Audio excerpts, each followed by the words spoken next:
Thank you for tuning in to Hacks and Hobbies with your host, Junaid. In Season 2 of Hacks and Hobbies, we're visited by our amazing guests coming from all walks of life who want to learn their story, their struggles, and their journey on how they got to where they are today. So stick around.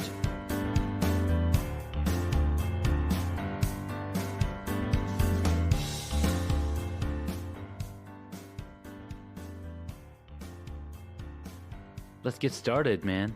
Okay, you're going to tell me what you want to talk about first? Yeah, so I mean, we could jump right in and because see that's the other thing that we probably want to talk about is because you're producing podcast, right? You just started. I just started. And right, so you just started, and there's a lot of things that you're learning as you go along. Like, oh, I could do this better. Oh, I could do that better. I'm in the same process. I think I'm a pretty unique situation in a lot of what I'm doing is because apparently I'm a giant loser in that I've been doing all of this stuff. I've been doing all of this stuff for a long time. Like I've been doing audio for a good decade. Yeah. I mean serious audio. Like I've been doing industrial work. Yeah. For Fortune 500 companies like this stuff. And this is why I'm a loser, is because I never thought to translate to do this stuff for myself. Like, hey, I could probably do this for myself. I think it was about a year plus ago where I was working for this company, a startup. It was before I was consulting before. Mm-hmm. And I set up a green screen, and I set up a podcast station for them, and I set up a green screen and all this stuff.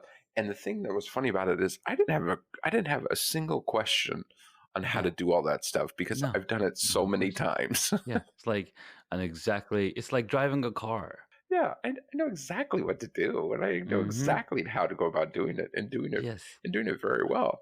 And then it just dawned on me, it's like as I'm setting up this green screen, and I had this like amazing system. I was like really proud of the system. I was like, why am I sitting around at night going, well, I don't do the stuff I want to do, and I have all the tools. I have everything that I need to do. I can't even begin to tell you how many hundreds of hours of film production and stuff that I've done, and not even admitting that I went to school for this stuff. to work for somebody else. Yeah, I mean, I went to school for 3D animation and film special effects. I know exactly how to do this stuff. That's awesome. So, but then never did it for myself. So those are some of the topics we could talk about. Oh, we haven't started yet? God, that was gold. It was that is gold. That was podcast gold. That is podcast. That's the intro, bro. That's going to be at the beginning. You have to tell me when we're starting because I just can't keep giving you this gold. All right, starting. We could start in the back. I mean, this could be this is the podcast, man. This is it. Wait, this is it? This is it. Because you know, that's the part of the podcasting. And I talked to one of the guys, and he's like, as soon as I'm on a call with somebody, I start recording, no matter what we're talking. That's gold. That's creepy. Because you're what, every phone call? Every phone, because he's a coach. Oh, so it's not. So that's literally what he does. It's not like when he's on the call with Verizon. He's just recording. Actually, that won't be too bad because that's some good material there, especially if freaking Verizon. There's a podcast called Reply All, and it's hilarious because this guy gets a call from this scammer telling him that there's a virus on his computer. He's like, hold on a second, let me hit record. He recorded this entire conversation with this Indian dude, trying to tell him, that there's a problem on his computer and that, there's a virus and that they can help and fix it, and then they have to transfer $5,000. Yes. It's amazing. It was amazing. And then, so this entire podcast is like 2 hours long. That's not like MacKeeper, is it? I'm pretty sure MacKeeper. Do you know what it's not MacKeeper, it's Reply All. No, MacKeeper is software that you can buy for your Mac to clean it and all this stuff. Oh, okay. No, it's not. But yet everything leads you to buy more. Like Geek on Demand is like, oh yeah, we'll fix everything for $1,000. Like, no, I just bought a 99-cent piece of software to fix to defrag my hard drive. I don't exactly. I don't need that. I don't need that. So Grayson. So okay, now we're starting. This is the beginning. Okay, this is the beginning, guys. I have an amazing genius mind. I've trapped him in this audio box. I've met him on the job, and before this, I did not know that he existed, and I was blown away. Although, oddly enough, I was completely aware of you. Obviously, he knew exactly who I was. He's like, "Oh, I know him." Right? It's when you meet people, you're like, "Dude, I didn't know you existed, and now you exist in my line of sight." And we're driving together to the train station, and yeah, oddly enough, this was a multi-year plan for me to get on this podcast. So I heard that Janaid 5 years ago was going to start a podcast, and so I went through all of this work, got hired at the same job, and got to know him. What's funny is that you put the bug in my ears to start talking about Queen Bee. That was your idea. Start talking about what? Remember I told you, so I'm starting beekeeping. I started beekeeping, remember? Yeah. And you're like, yes, you need to give me some honey. Oh, and yeah. and then it's like, oh, I'm going to do podcasts. He's like, dude, you should totally talk about Queen Bee. You know who Queen Bee is, right? Beyonce. Like, who? Beyonce. So that was my first episode on this podcast. Based on what you put in my ear. So you've obviously been it's true. It's a multi-year plan. Oh my God. Oh, your first podcast was about Beyonce? Yeah, it was about Queen Bee. I talk about Beyonce, and then I talk about Queen Bee. I got to go back and listen. I mean, isn't it funny how you never listen to the first podcast? Like when you find a new podcast, I never go. You scroll all the way down. I never go back to the first one. It's like, what's the latest one? What's he doing now? Hearing you talk about Beyonce for a good 20 minutes is something I need to experience. I might have you disappointed because I did not talk about her for 20 minutes, but it's a good amount. So here we have Grayson Scott. He is an amazing, multi-talented individual. As the more I learn about him, the more we talked on our rides to the train station and on our rides to the camera store or the Apple store. I can't remember. We went to a lot of different places. Well, I should preface. I'm your typical East Coaster that I don't have a car, so I mooched rides to the train station on a daily basis from Janaid. It was awesome. I mean, we got to uncover a lot of cool things. We got to learn about each other. And I told you multiple times, dude, you need to start a podcast. You need to start a podcast. And you're like, you know who does a podcast? David Burke. I'm like, who's David Burke? It's like, he's my brother-in-law. Right? And then I was like, oh, David Burke. So then I go dig him up. I listened to some of his podcasts and I reach out to him. And it's just a funny story. And I ended up buying his book, Friend of a Friend. So Grayson, you're here, and you stalked him online. I stalked him online. I mean, that's what you do nowadays, right? Yeah. And for good purpose. You wrote him notes. I wrote him notes. I wrote him text messages. You look pretty today. There's a restraining order out on you, and it got weird. Well, when you're a public personality, there's no privacy. Oh, it's awful, isn't it? It is. It's awesome. I think it's awesome, and that's what Seth Godin says in his book, and this is marketing. He says there is no privacy. You might think there is, but there is no privacy. Every single engine that we are on is using our knowledge, our text and content into building themselves up. That's true. Actually, it's the thing that I'm freaking out about right now is, on Facebook, they have the 10-year thing that's going on where people post. What is this? Okay, so people post because I don't know when you're going to post this. It's probably going to be like in March of 2021.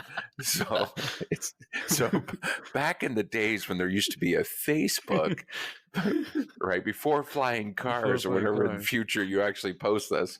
I don't know what flying cars have to do with Facebook, but anyways, okay. So they have this thing where that you post where you were 10 years ago and then today, and someone was wrote something that said, "You guys, this was started by Facebook to improve their AI on how their AI sees aging in human beings." That is freaky indeed. It's like, that's why they're doing it. So Facebook is just like, dance, little puppets, and then we just give them whatever data they want. Like, give me all the data so we can correctly identify you, what you look like 10 years ago. And and just in general, so that the AI has all the a larger data pool to understand how to track, aging. So that was good. That's super crazy. So sorry, you're. I keep interrupting you. You've tried to start this introduction, and I think the reason why I keep interrupting you is because every time you start, you talk about what a genius I am, and I'm just, you just can't. So let's do that again. So here we have Grayson Scott. He's a multi-talented genius. He's done so many different things that I've dreamt of doing. And I'm like, what? You've done that already? Yes. He's like, yeah, I've written 3 books. I'm like, what? He's like, yeah, I've done this musical score. I've done this play. So for a long time, I've been telling Grayson, you should start a podcast. He's like, I don't know what to talk about. And then recently, he's like, I'm thinking of doing this movie. I'm now in New York. And I was like, dude, you should totally document the entire process of how you're going to get this accomplished.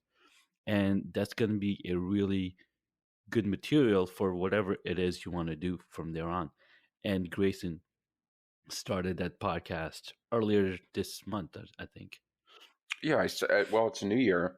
It's back in the ancient days of 2019. Ancient days of 2019. Once again, in the future, when people eventually hear this podcast. That's a really good way of talking about things, because I should probably preface that to all my guests. Like, we don't know when this podcast is going to be edited, so let's make it future proof.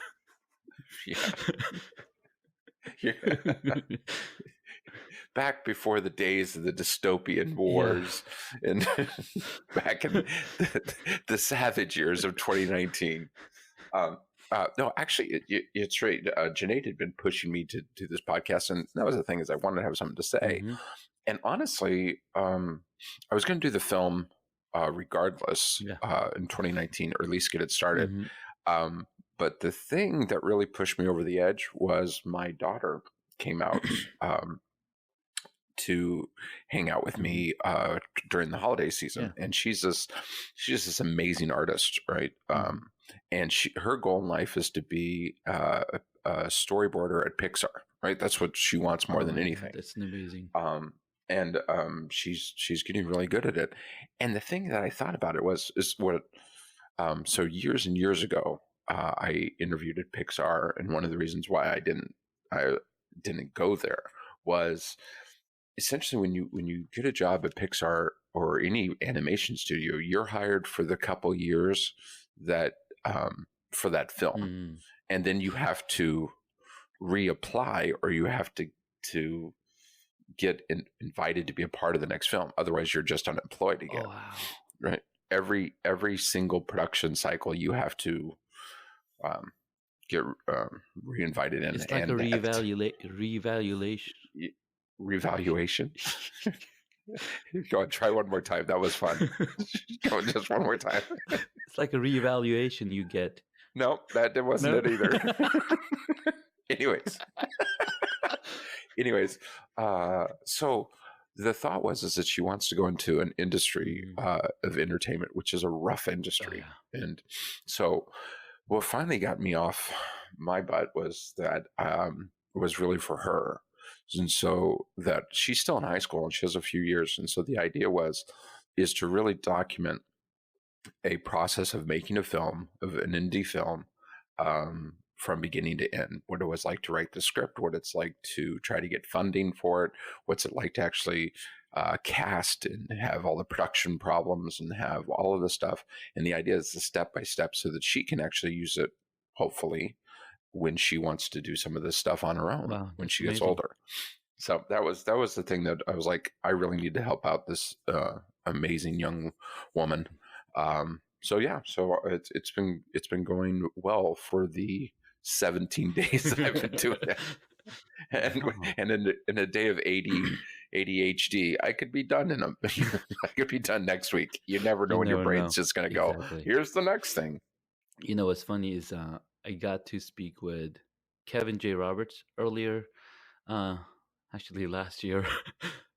He's an expert on ADHD, and he actually wrote a book called Schindler's Gift, and how Oscar Schindler, the movie that's based on him, Schindler's List, he was an ADHD, or he had ADHD, and he was able to use the techniques or the gifts of ADHD to save 1,200 lives. I mean, isn't that just amazing?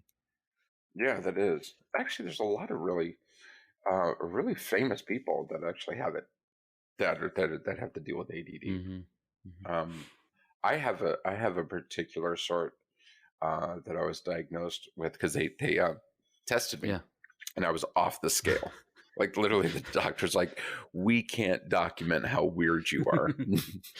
and so this doctor was really interesting. He was really interesting in it, and so he started like looking into it a little bit more, and did a bunch of tests. And I was a guinea pig for him for like a year. Yeah. And what he did is he came back with me and said that I have a thing called hyperfocus disorder. Oh. So it's actually the opposite of what you would think it is. It's not that I don't focus. It's just that I'm so focused that when I like I'll be sitting here working, and then I'll get up and walk out the door and forget my keys, forget my coat, forget everything. And so it looks like I'm completely like I'm not focused at all. But the problem is I literally sometimes can't turn it off. Yeah. No. So which is a giant pain, because it's like anybody who has to live with me has to hear about every single idea that I ever have, and I just like don't let it go. So no, that's an amazing gift, because as you know, all superheroes say it is a gift, but it is also a curse. Yes, it is my superpower. That's the superpower. But you know, Justin Timberlake has ADHD too, so boom. You know, there we go. There you go. So it's okay. It's okay. It's cool. It's okay. It's cool now. Yeah. As does Will Smith, by the way, and Jim Carrey. All right, man. I need to go get tested so I can have a certificate that says I am qualified. Certificate that says broken. Exactly. Broken like everybody else. That's awesome, dude. That is amazing. So the flow of this podcast is really, it's all about hobbies, and it's all about life, because hobbies are part of life that help us be better versions of ourselves in one specific area. Why are you laughing? Because this is your podcast, and you're laughing at. I'm laughing at myself because I just remembered my wife telling me, it's like, all you care about is your podcast. You don't care about anything else. Like, I know, I'm really bad. Yeah, well, you have recorded 700 podcasts and not released them. Yeah, I haven't released 700. You've been interviewing people for like 3 years, and you've never released it. It's like, well, they say, you got to have a really good long tail, and so that's what I'm aiming for that long tail. I've never heard that phrase. You've never heard of the long tail? No.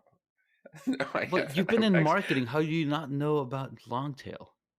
Or maybe it's an advertising term.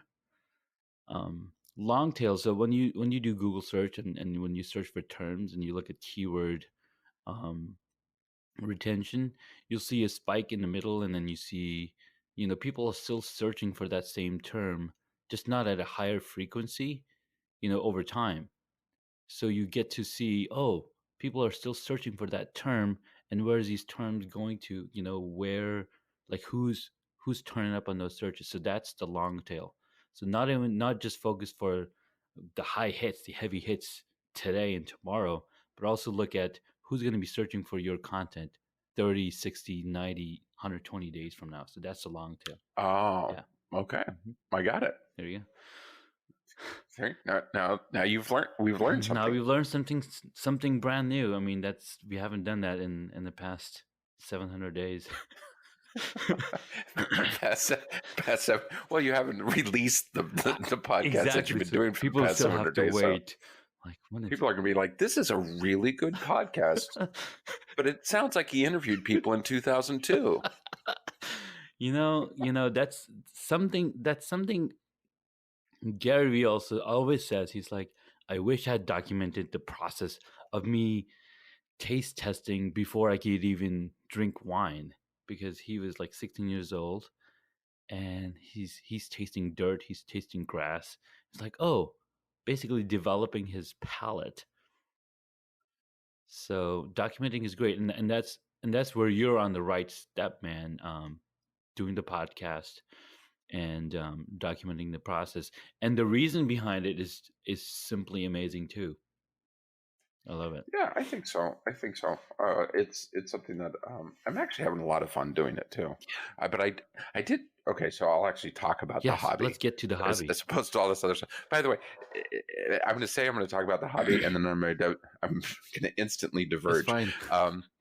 We used to have these discussions at lunch, like nonstop, and it was the most unfocused. Like just mess. But we used to sit in this cafeteria of this stupid, like horrible, like uptight company that we both worked for, and literally be like with our gang of designers and artists just crying and laughing so hard, and people just staring at us like, what is wrong with you? So we get off track easily. Okay, but I will talk about hobby. I forgot what I was going to talk about, but that was a really good way that you tried to segue back into the hobby. I noticed that. That was good. Good work on that. Thank you. It's like you've interviewed. Okay, now I see how I'm going to stop making jokes about you not releasing your podcast. And I will say this: the reason why I'm giving you a hard time is I want to hear them. Yeah, no, I totally agree.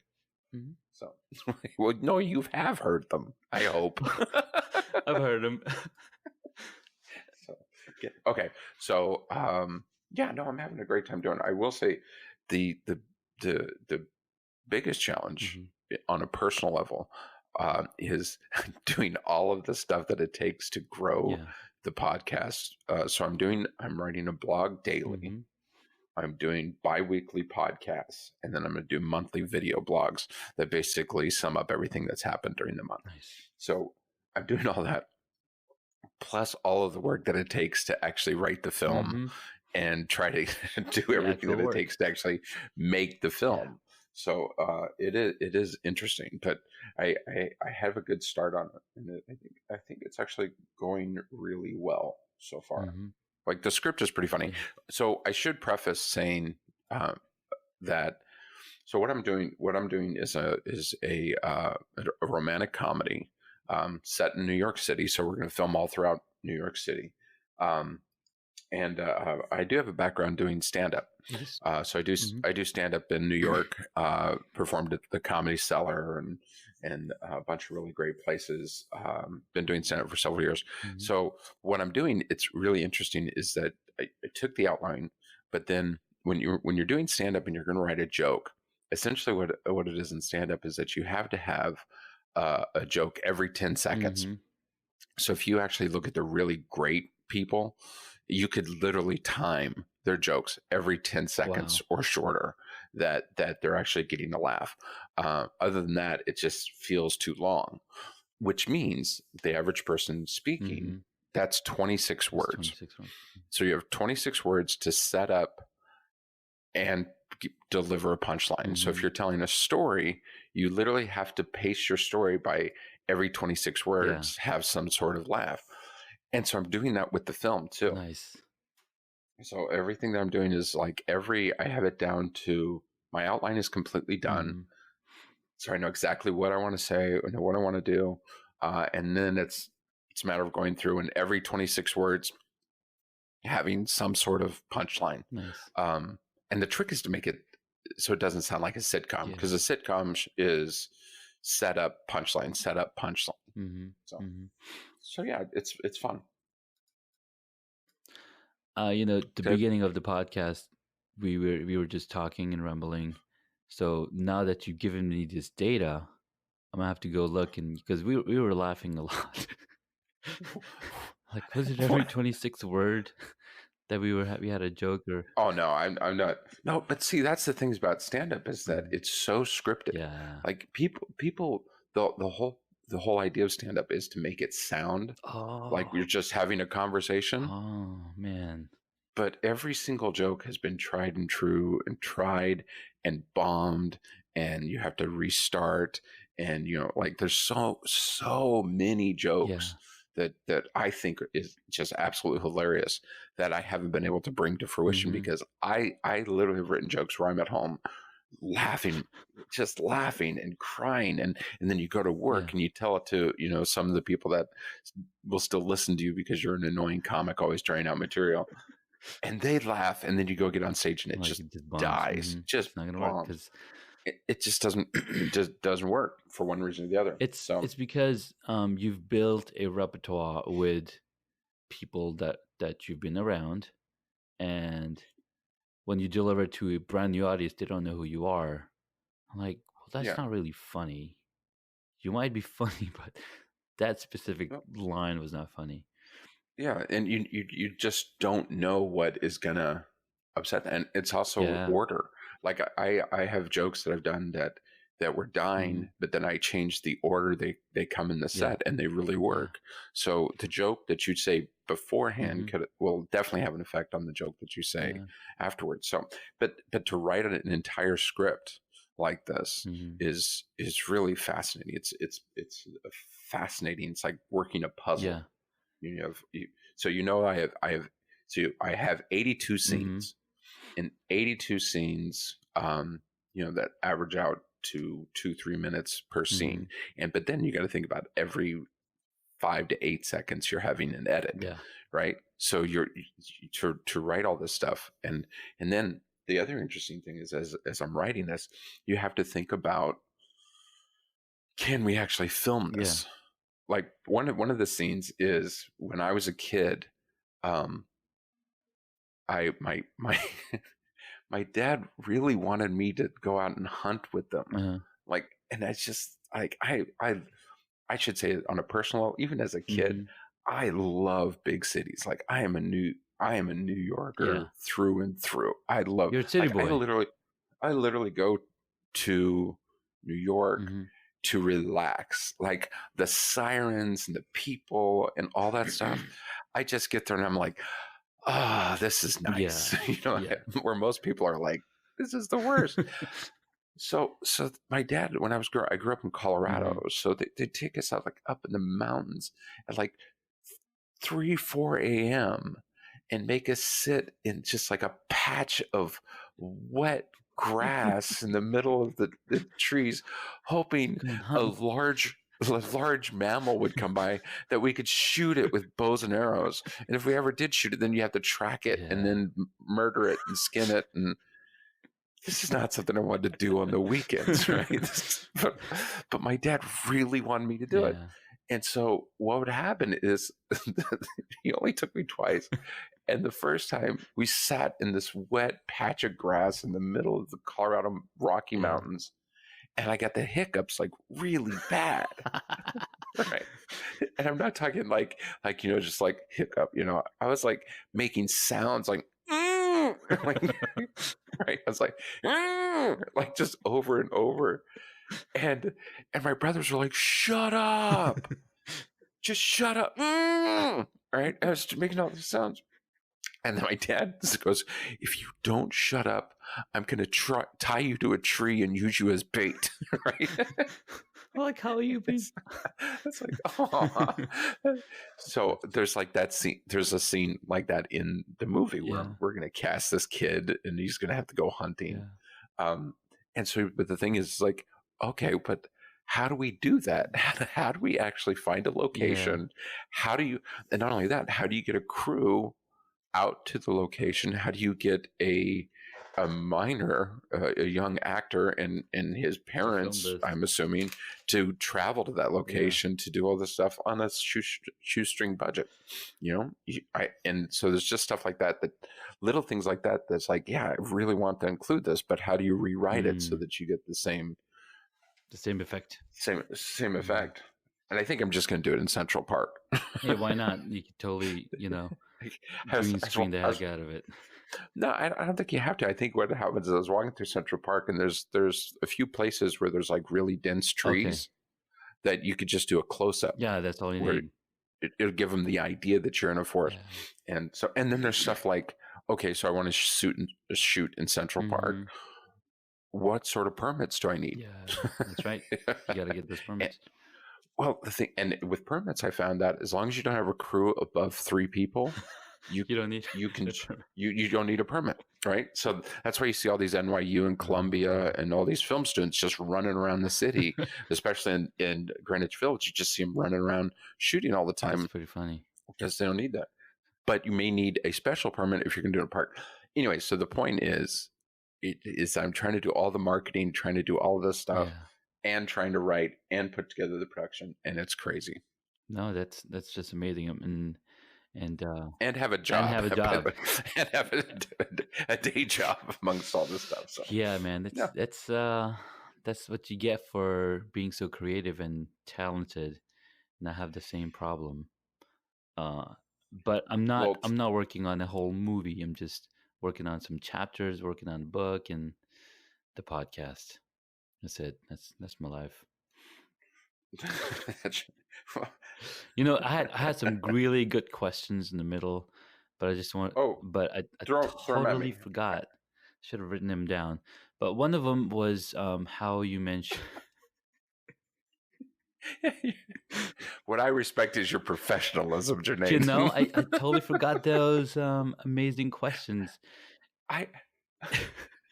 But they're all in line with what you were talking about. And I'm just gonna keep dragging out till I pull those questions out of my head, I guess. But it was around the point where you're saying, you're working on these things and you're thinking about all the things and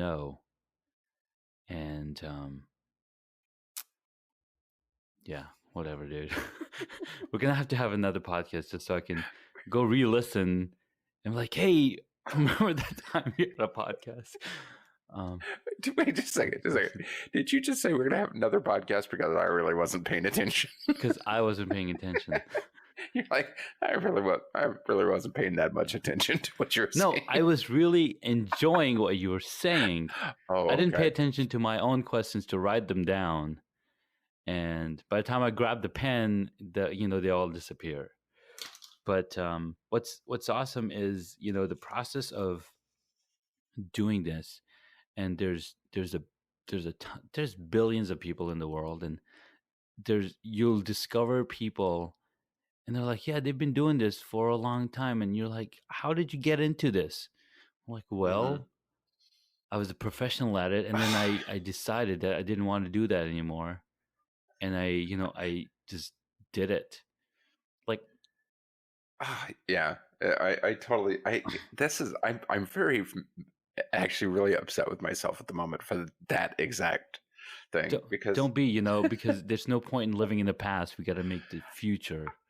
I know, but here's the thing. This is, if I'm being honest, since this isn't going to air for a while, I can be honest, and hopefully my employer, by the time you hear this podcast, my movie might be done. Yeah, so hopefully things are going well. So hopefully this will be a good get in 2021 when this is released.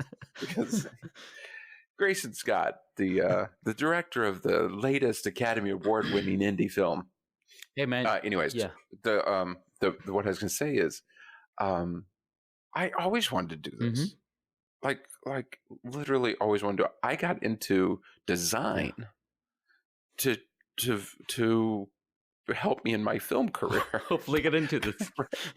Right? And then I got into motion design to help with to hopefully get into film. And I learned Flash to get into film. And I've been doing all this stuff to get into film. And like I've been working for these corporations. They're like, hey, we need to shoot industrial spots. Mm-hmm. Did all that for years, hopefully to get into it. And then in my personal life, for some reason, it's just like, and never did it, even though in the back of my head, I'm like, this is actually what I would prefer to be doing.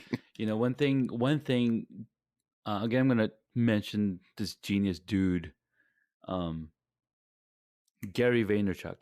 He says, you might be working for a company for somebody else 8 to 11 hours a day, right? You're spending 11 hours of your life doing this. You're spending 40 hours a week, whatever. But when you work for yourself, doing what you absolutely love, you will not mind working for 60, 80 hours a week because you're doing something that you're truly passionate about. And that's what, that's the motivation, and that's the goal, essentially. See, it's your podcast, so I hate to say I disagree.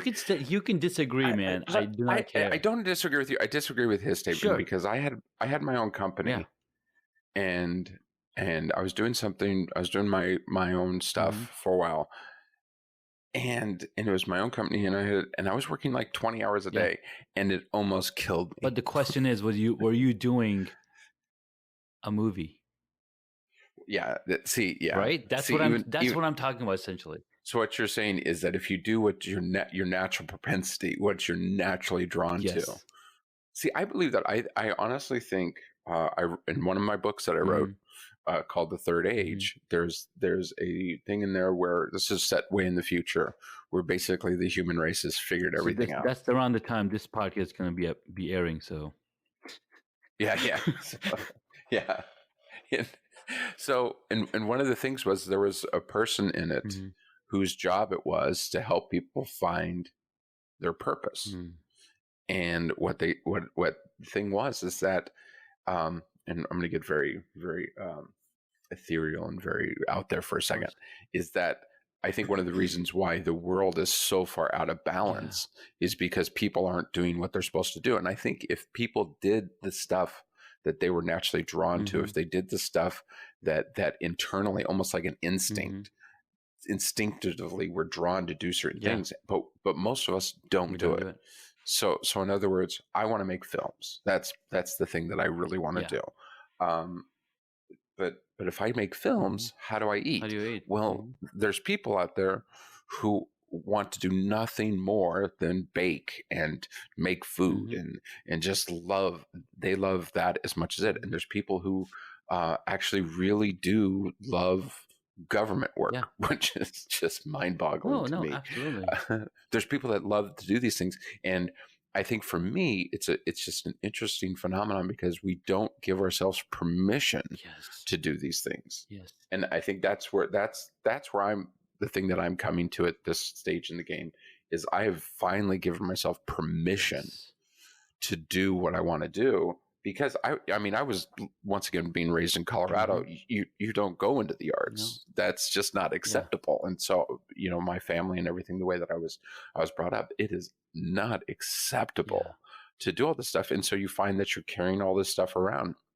And so it literally was a matter of over the period of last year and coming to this, that I finally said that I gave myself permission that this is what I'm going to do. And thankfully, I'm supportive in my personal life, and everybody's like really. Oh, and I will say this. This is one of the reasons why I love New York City. Like I'm a total geek for New York City. There's people listening that probably have this whole thing about they hate New York, and I love it. And here's the reason why: is in most cities that I've lived in, if you say, "Oh, I want to make a movie. I want to make a full-length motion picture." 90% of the people will look at you and tell you why you shouldn't do it, or they think that it's like, oh, that's too much. Why would you do it? It's too much. Or and it's just, and in New York, you say, I'm going to do a movie. They're like, yeah, go for it. Cool. Well, here, I have a friend who's doing the same. Yeah. Here's a dozen people that are doing the exact same thing, you know. And from that standpoint, you know, when you say, hey, my girlfriend talks about how she met Bono and has all of these stories where she flirted with Bono and she, you know, hung out with like all these famous celebrities from, you know, from what she does for a living. And you get outside of this area and you start talking about it, and people are like, oh, they're bragging. Why are you always bragging? And it's like, no, that literally is just my, like we were sitting in a bar on like the Upper East Side in this little dingy like Irish bar, and we turned around and Patricia Arquette, no, not Patricia Arquette. Oh God, I forgot her name. But anyways, a very famous actress was just standing around behind us, just hanging out there. A human being. And I was like, wow, that's such a cool New York moment that this award, like, I think she's been, I wish I could remember her name.